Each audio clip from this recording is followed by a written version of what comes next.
Study IQ IAS, आपका selection हमारा mission. नमस्कार साथियों, दक्षिण कोरिया में जाकर के BTS का कंसर्ट देखना है। क्रेडिट कार्ड स्वाइप कीजिए, हो जाएगा।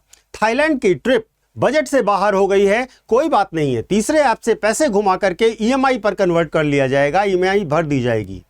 Welcome to the new Indian dream, live now pay whenever. तो साथियों, एक कंसर्ट का टिकट, एक महंगे जूते की जोड़ी या बैंकॉक का वीकेंड ट्रिप, यह सब कुछ बस एक टैप की दूरी पर है। बाय नाउ पे लेटर यानी BNPL सुनने में कितना फैंसी लगता है ना, लेकिन जब यह लेटर आता है तो एक कर्ज को चुकाने के लिए हमारी युवा पीढ़ी को दूसरा कर्ज लेना पड़ता है। नमस्कार, मैं हूं डॉक्टर पंकज मिश्रा और आप देखना शुरू कर चुके हैं स्टडी IQ IAS। और आज हम एक बहुत गंभीर विषय पर बात करने वाले हैं। भारतीय परिवारों पर पिछले कुछ वर्षों में कर्ज का बोझ बहुत तेजी से बढ़ा है। लेकिन ठहरिए, यह कर्ज जो लिया जा रहा है, ना तो यह घर बनाने के लिए लिया जा रहा है, ना बच्चे को पढ़ाने के लिए, और ना ही असेट जनरेशन के लिए। वास्तव में यह कर्ज लिया जा रहा है मौज मस्ती के लिए, लाइफस्टाइल के मेंटेनेंस के लिए और शो ऑफ के लिए। और यही वजह है कि भारत के बैंकिंग सेक्टर के गार्जियन यानी कि RBI ने अपनी रिपोर्ट में एक गहरी चिंता जाहिर की है।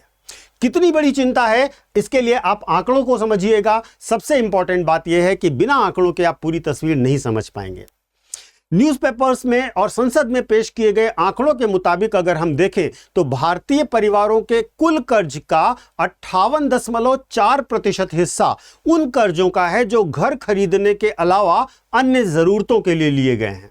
अब ये अन्य जरूरतें कौन सी हैं? ये सीधे सीधे वे एक्सपेंडिचर हैं जिन्हें हम कंजम्पशन एक्सपेंडिचर कहते हैं, यानी कि उपभोग व्यय कहते हैं। मार्च 2018 में हर कर्जदार पर औसतन बकाया कर्ज था 3.41 लाख रुपए, जो मार्च 2025 में बढ़कर के हो गया है 4.78 लाख रुपए। तो सबसे हैरान करने वाला इसमें उछाल कौन सा आया, उस पर भी ध्यान देते हैं दोस्तों। जो सोने के गहनों पर कर्ज था, जो गोल्ड लोन था, वो मार्च 2022 में था 74,738 करोड़ रुपए का, जो कि मार्च 2026 में बढ़कर के हो गया है 4.61 लाख करोड़ का। और इसके सिवा जो पर्सनल लोन्स हैं, जो अन्य पर्सनल लोन्स हैं, वे 9.02 लाख करोड़ से बढ़कर के हो गए हैं 17.32 लाख करोड़ के। यानी कि अगर हम देखें तो भारतीय अब संपत्ति बनाने के लिए लोन नहीं ले रहे हैं, बल्कि अपने तात्कालिक शौक के लिए यानी कि इंस्टेंट ग्रेटिफिकेशन के लिए लोन लेने का काम कर रहे हैं। और यहां पर बहुत महत्वपूर्ण रूप से इस अंतर को भी आप नोट डाउन कीजिएगा कि पहले लोग जिस असेट जनरेशन के लिए लोन लिया करते थे वह वास्तव में एक लॉन्ग टर्म इन्वेस्टमेंट हुआ करता था, लेकिन अभी जो लोन ले रहे हैं कंसर्ट्स के लिए, इधर अपने शो ऑफ बिजनेस के लिए, उन सब में जो है कोई भी आपका असेट जनरेशन नहीं है, केवल और केवल डेप्थ जनरेशन है। और अब जरा इसको भी समझिएगा कि इस पूरे खेल के केंद्र में कौन है। इस पूरे खेल के केंद्र में है जेनजी और हमारे युवा। मिर्जा गालिब ने कभी लिखा हुआ था कि कर्ज की पीते थे मैं, और समझते थे कि हां रंग लावेगी हमारी फाका मस्ती एक दिन। हमारी युवाओं ने, हमारी युवा जनरेशन ने शायद इस शेर को कुछ ज्यादा ही सीरियसली ले लिया है। अब इसका मैं उदाहरण देता हूं जो कि इसी न्यूज़पेपर में भी है। ये दो उदाहरण हैं आपके सामने, दो कहानियां सुनाता हूं। एक पहला मामला मुंबई के दो टीनेजर्स का है जिन्होंने जून में साउथ कोरिया के बुसान में जाकर के BTS का कंसर्ट देखने के लिए मां के साथ ट्रेवल किया और पूरा का पूरा खर्च उठाया क्रेडिट कार्ड से। और दूसरा किस्सा है रेडिट का, जो एक रेडिट कपल की बहुत चर्चा हो रही है। रेडिट पर एक पोस्ट आता है कि एक युवा जोड़ा थाईलैंड घूमने के लिए बजट से ज्यादा पैसे उड़ा देता है और उसके बाद कैश का इंतजाम करने के लिए थर्ड पार्टी एप्स के जरिए पैसे घुमाना शुरू करता है और कैसे भी उसको अरेंज करता है। Airbnb की रिपोर्ट यह कहती है साथियों कि 62% युवा भारत के कंसर्ट्स के लिए ट्रैवल करना शुरू कर चुके हैं। बैंक ऑफ बड़ौदा की भी एक बड़ी इंटरेस्टिंग रिपोर्ट है साथियों, इसको भी ध्यान से सुनिएगा। बैंक ऑफ बड़ौदा की रिपोर्ट कहती है कि पिछले 24 महीनों में म्यूजिक कंसर्ट्स ने देश में 1600 से 2000 करोड़ रुपए का खर्च बढ़ा दिया है। 10 में से एक युवा अपनी आधी सैलरी सिर्फ अनुभवों और घूमने पर उड़ाने के लिए तैयार है, उसका मन बना चुका है और कर रहा है। अब सवाल यह है कि अगर हमारे युवा, हमारी जेनजी अगर अपने शौक पूरे कर रही है, अपना पैसा कमा रही है, तो आरबीआई को क्यों परेशानी हो रही है? तो यहां पर परेशानी की जड़ को समझिएगा साथियों। परेशानी की जड़ है बिना गारंटी वाला कर्ज, यानी कि अनसिक्योर्ड लोन्स, जो कि पहाड़ बनता जा रहा है भारतीय अर्थव्यवस्था में। अगर आप होम लोन नहीं चुकाते हैं तो आप जानते हैं कि आपके घर पर बैंक कब्जा कर लेगा, बैंक जब्त कर लेगा घर को और उसे बेच देगा।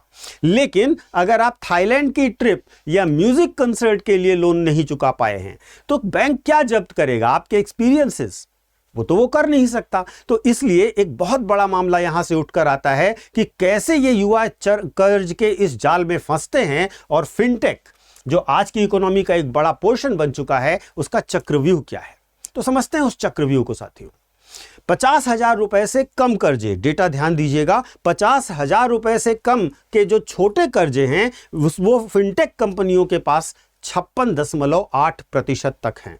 यानी कि बाजार का आधे से ज्यादा हिस्सा जो 50,000 से कम कर्ज का है वो फिनटेक कंपनियों के पास है। दूसरी खास बात, इस आधे से ज्यादा कर्ज में से 70.5% कर्ज फिनटेक कंपनीज ने अनसिक्योर्ड लोन के रूप में दे रखा है। और इसमें से भी जो आधे से ज्यादा कर्ज है वो 35 वर्ष या उससे कम की आयु के युवाओं को दिया गया है, बांटा गया है। क्रेडिट कार्ड का बकाया इस देश में इस समय 3 लाख करोड़ रुपए का अमाउंट पार कर चुका है और समय पर न चुकाया गया जो कर्ज है वो वास्तव में 40% तक इस देश में बढ़ चुका है। आप समझते हैं कि इस तरीके से वित्तीय समावेशन होता है, लेकिन वास्तव में यह वित्तीय समावेशन नहीं, यह एक प्रकार का डेप्ट बबल है जिसमें हमारा युवा फंस चुका है। तो क्या भारतीय अर्थव्यवस्था के बारे में इस पूरे पेपर से, इस पूरी रिसर्च से ये रिजल्ट निकाल सकते हैं कि क्या भारतीय अर्थव्यवस्था किसी बड़े संकट की ओर बढ़ रही है? फिलहाल अगर मैं कहूं तो स्थिति काबू में है, लेकिन आरबीआई ने स्पष्ट चेतावनी दी है। खासकर उन लोगों पर नजर रखनी होगी जो कर्ज चुकाने की क्षमता में बहुत कमजोर हैं, जिनकी नौकरी भी पक्की नहीं है और सैलरी भी इतनी ज्यादा नहीं है और उन्होंने अनसिक्योर्ड लोन में से बहुत सारा पैसा उड़ा रखा है।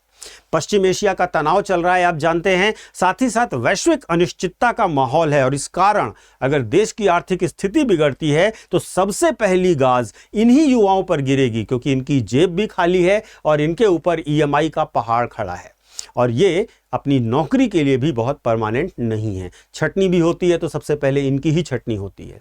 तो उधार के पैसों से जब हम देखते हैं दोस्तों, तो परंपरागत रूप से उधार के पैसों से अपनी क्षमता में वृद्धि करना, अपनी संपत्ति का जनरेशन करना, इसे बुद्धिमानी कहा जा सकता है। लेकिन उधार के पैसों से अपनी झूठी शान दिखाना एक प्रकार से वित्तीय आत्महत्या है।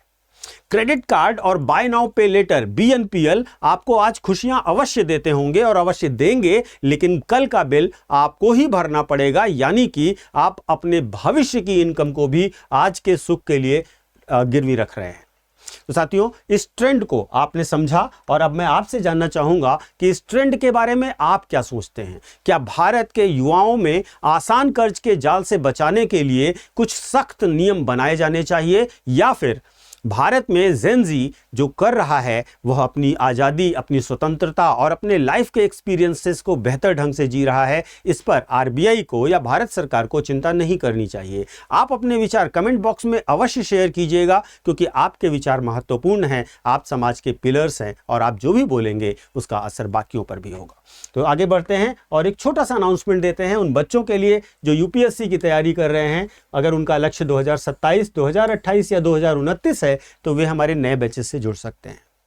हमारे नए बैचेस स्मार्ट मॉडल पर आधारित हैं और इन बैचेस में आपको बहुत बेहतरीन ढंग से सारी क्लासेस मिलेंगी, 18 बुक का सेट मिलेगा और सबसे बड़ी बात जो सोने पर सुहागा है वह है हमारा फ्रीडम डे सेल, जो कल तक वैलिड है। और आप अगर हमारे इस बैच से एनरोल होते हैं तो आपको 79% फीस में डिस्काउंट मिलेगा और साथ ही साथ मिलेगी हर एक कोर्स की डबल वैलिडिटी। गोल्डन अपॉर्चुनिटी है, इसको मिस मत कीजिएगा। आप हिंदी माध्यम, इंग्लिश माध्यम या बाइलिंगुअल किसी भी माध्यम में एडमिशन लेना चाहते हैं तो इस अपॉर्चुनिटी का लाभ लीजिए। कोर्स को खरीदने से पहले आप पीके लाइव कोड का इस्तेमाल कीजिएगा, जिससे आपको यह सारे डिस्काउंट्स वैलिड हो जाएंगे। कोर्स की डिटेल्स आप डिस्क्रिप्शन बॉक्स में दिए गए लिंक पर जाकर या हमारे ऐप या वेबसाइट पर जाकर भी देख सकते हैं। Thank you so much. जय Hind, Vande Mataram. Study IQ IAS, आपका सिलेक्शन हमारा मिशन।